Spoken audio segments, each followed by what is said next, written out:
talk de l'écho, c'est aller de l'essentiel au bonus. Vous l'aurez compris, chers amis entrepreneurs, investisseurs, décideurs, c'est votre nouveau temps d'attention, c'est ton nouveau temps d'attention. Après la partie consacrée au think tank qu'on a eu le plaisir d'inaugurer avec Mathieu Muchery, chef économiste d'une grande institution financière, aujourd'hui, nous allons nous consacrer au do tank, le faire, l'échelle microéconomique. Chaque entrepreneur a besoin de solutions, a besoin de trouver un horizon, un espace-temps pour redéfinir son modèle économique, mais également redéfinir son innovation, redéfinir son organisation en interne. Les entrepreneurs ont besoin de vous, chers amis financiers, partenaires investisseurs. C'est ce que nous allons voir et c'est ce que je vais vous expliquer aujourd'hui dans ce nouveau volet qu'on inaugure qui s'intitule Prêt à financer. Nous allons rentrer dans le vif du sujet, dans le cœur de l'action, dans le cœur de réacteur de chaque entreprise qui est son état financier. Ils ont besoin de vous aujourd'hui, les entrepreneurs. Et pour ce faire, dans chaque émission, nous allons leur donner la parole. De vrais use cases, de vraies entreprises avec des vrais enjeux. C'est ce que nous allons apporter à chaque émission dans cette nouvelle rubrique. Alors, pour ce faire, très simple, nous constituons autour de Fintech TV une task force économique.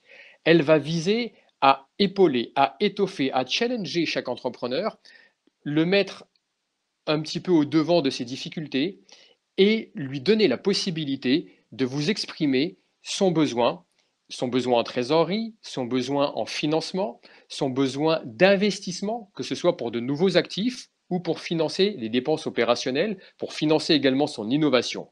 Ils ont donc besoin de vous sur tous ces plans. Cette task force sera là, auprès des entrepreneurs et en partenariat avec Fintech TV. À chaque rubrique, un invité de cette task force sera présent et pourra permettre à l'entrepreneur d'être challengé. À vous de faire votre avis ensuite et de l'accompagner au mieux en espérant pouvoir lui dessiner un horizon enviable pour lui et ses équipes. Ensuite, je vais vous donner également un focus aujourd'hui. Euh, le monde de demain, le monde d'après, comme on le dit, doit être significativement différent du modèle économique précédent. Pour nous, il nous apparaît aujourd'hui, en tant que médias et partenaires des financiers et des entrepreneurs, de redessiner, redesigner, si je puis dire, une nouvelle doctrine, de nouvelles thèses d'investissement. Les actifs d'hier ne sont plus ceux d'aujourd'hui. Il faut à nouveau flécher et repricer la valeur ajoutée. Où sont les secteurs importants? Qu'est-ce qui est fondamental aujourd'hui sur lesquels il faut investir, il faut soutenir les entrepreneurs de ces secteurs? Eh bien, c'est ce que je vais vous apporter en 10 points pour vous donner cette première grille de lecture. Le premier qui nous paraît très important, c'est financer l'avenir. L'avenir, c'est l'éducation. L'éducation et la formation continue. Financer finalement les nouvelles compétences dont les entreprises auront besoin. Le deuxième point de cette doctrine, c'est relatif à tout ce qui est, je dirais, commodité, mais de base. Nous avons tous besoin de nous alimenter. Simplement, l'alimentation aujourd'hui, la bioproduction doit être amplifiée, doit être, je dirais, transformée en termes d'offres de services, en termes de qualité de produits et pour le plus grand nombre. Le troisième point que je veux évoquer avec vous dans cette thèse, dans cette nouvelle lecture finalement d'investissement et économique, ce sont les énergies. Quels vont être les nouveaux mix énergétiques, aussi bien en ville que en périphérie des grandes métropoles? L'accès à l'énergie, la production de l'énergie, connaît aussi ses circuits courts. Nous allons vous proposer aussi une grille de lecture sur ces secteurs. Le troisième, qui consiste tout simplement à faire tourner la consommation, la grande consommation notamment, avec le commerce de détail. Nous n'allons peut-être plus consommer et ni commercer, du coup, de la même manière. Les circuits courts, encore une fois, vont être privilégiés, les productions locales vont être privilégiées, et le e-commerce. Aujourd'hui, un certain nombre de commerçants, d'artisans n'ont pas encore de visibilité sur Internet, n'ont pas encore pas de porte sur le numérique, n'ont pas encore de compte même sur les réseaux sociaux. Il va falloir les accompagner pour qu'ils puissent avoir un maximum de visibilité. Le troisième, le quatrième, pardon, et cinquième secteur qui nous paraît très important, j'aurais probablement dû le citer en premier, ce sont les professionnels et les acteurs de santé, qui sont aujourd'hui eux-mêmes le cœur du réacteur du dispositif sanitaire actuel.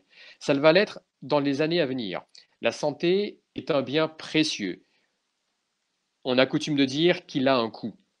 Il va être important pour la collectivité, pour nous également, citoyens, consommateurs, de revoir notre consommation de santé, donc notre consommation de produits de santé, et également épauler du côté des professionnels je dirais une activité beaucoup plus fluide. On voit avec cette crise sanitaire l'amplification notamment de l'usage de la télémédecine, de la téléconsultation. Le numérique, encore une fois, va prendre toute son importance sur ce secteur, comme sur bien d'autres.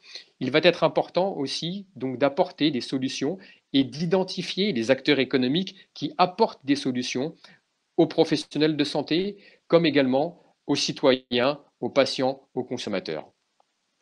Le sixième point de cette nouvelle doctrine qu'on pourrait appeler du monde d'après, doctrine économique, c'est tout ce qui concerne le transport, la mobilité au sens large. Une mobilité bas carbone, mais de l'autre côté, son corollaire, c'est que la mobilité bas carbone, c'est aussi le transport en commun. On voit aujourd'hui l'importance et l'imprégnation des mesures sanitaires dans le métro, le RER, le tramway, les transports en commun sur Paris, grande métropole, Lyon, Lille. C'est un point clé qu'il va falloir aborder non seulement sur le plan sanitaire, mais si on veut apporter de la flexibilité, de la modularité aussi dans ces déplacements multimodaux, il va falloir aussi des acteurs, notamment des acteurs qui ont pris, je dirais, ce sujet à bras-le-corps et on en connaît un certain nombre, de pouvoir encore apporter de nouvelles solutions aux usagers, aux collectivités, pour relier de façon beaucoup plus fluide avec une économie avec un impact moindre sur l'environnement, donc une économie de déplacement bas carbone, de nouvelles solutions. Et encore une fois, le numérique, le digital, va probablement prendre une part importante dans ces nouvelles solutions. Le septième, cette fois-ci, point, c'est celui qu'on aborde aujourd'hui, l'enjeu du ou des métiers du chiffre, l'enjeu du financement. Vous le savez, sur FinTech TV, on a coutume de parler d'innovation digitale, d'innovation financière. Les FinTech et les InsurTech sont les deux pièces clés de cette transformation numérique de l'industrie financière. Vous le voyez, la digitalisation des services financiers, que ce soit dans la banque de détail, que pour les professionnels, sont des atouts clés dans la continuité d'activité, dans sa relation avec son banquier, avec son assureur. Mais demain, cela va probablement s'amplifier. Les FinTech et InsurTech à vocation également d'inclusivité économique, d'inclusion économique, vont être aussi des pièces clés sur lesquelles ce monde d'après va pouvoir se bâtir. Le huitième point de cette doctrine économique, si je pourrais dire, c'est tous les services liés à la petite enfance et au grand âge, du jeune âge au senior, les deux maillons clés générationnels. Leur apporter toutes les ressources, tous les services nécessaires pour que les plus jeunes et les plus anciens puissent trouver au mieux des services, des commodités dans leur vie de tous les jours. Le neuvième point, ce sont, je dirais, plus en termes d'approche, de segments, pas de sectoriels, mais de profils d'entreprise. Les plus fragiles, hors acteurs, grands groupes cotés ou non cotés, que sont certaines ETI, les PME, les TPE, les artisans, les commerçants et les startups, qui sont des acteurs économiques à part entière, multiples, mais qui connaissent aussi une fragilité économique et financière.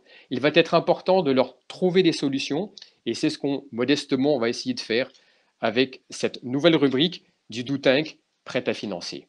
Et enfin, le dixième point, je veux l'adresser ici comme une mise en perspective, je dirais, de ce nouveau monde. Il va probablement falloir repenser le modèle de mondialisation actuel, le modèle lié aux imports et aux exportations, lié au modèle de production locale et plus simplement de comment accède-t-on aux différents marchés. Depuis la France, dans l'Union européenne, vers l'international, donc le volet de l'export et de l'international va être un aspect clé de ces nouveaux échanges. Cette doctrine, donc en 10 points, peut-être ne devrait-on pas l'appeler doctrine.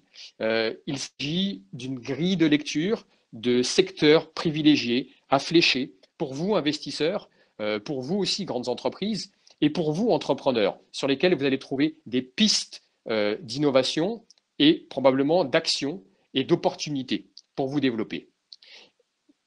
Nos engagements.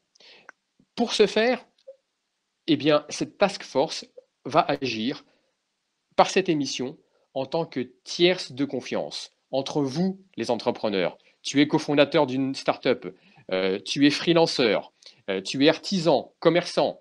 Eh bien, on va agir comme le gage de confiance, le tiers de confiance entre ton projet, toi, et les financeurs, les partenaires bancaires. Tu es banquier, gestionnaire de compte entreprise, tu es investisseur, tu es business angel, bref, tu es un acteur de l'investissement. Eh bien, nous allons te proposer une série d'entreprises par une série d'émissions qui sont prêtes à financer. C'est ça le Do Tank, c'est ce qu'on vous propose et on compte sur vous pour pouvoir transformer cette nouvelle économie. Pour terminer, je voudrais vous lancer un call to action. Ce call to action, il est très simple. Une entreprise qui est présentée dans notre émission va pouvoir rentrer en contact via notre plateforme et cette émission avec un certain nombre d'investisseurs. Nous nous engageons avec vous, les investisseurs, à lui apporter sous les 7 à 14 jours une réponse concrète sur son besoin en trésorerie, que ce soit du financement par de la dette, son besoin d'investissement pour de nouveaux actifs, d'investissement en innovation pour designer l'avenir. C'est ce qu'on vous propose dans cette nouvelle rubrique, ce Do Tank. On compte sur vous. Pour le prochain épisode, vous aurez une première entreprise qu'on vous présentera avec un premier partenaire financier. Je vous dis à très vite sur Fintex TV, www.fintex.tv pour vos questions, vos commentaires et devenir partenaire avec nous. Cheers!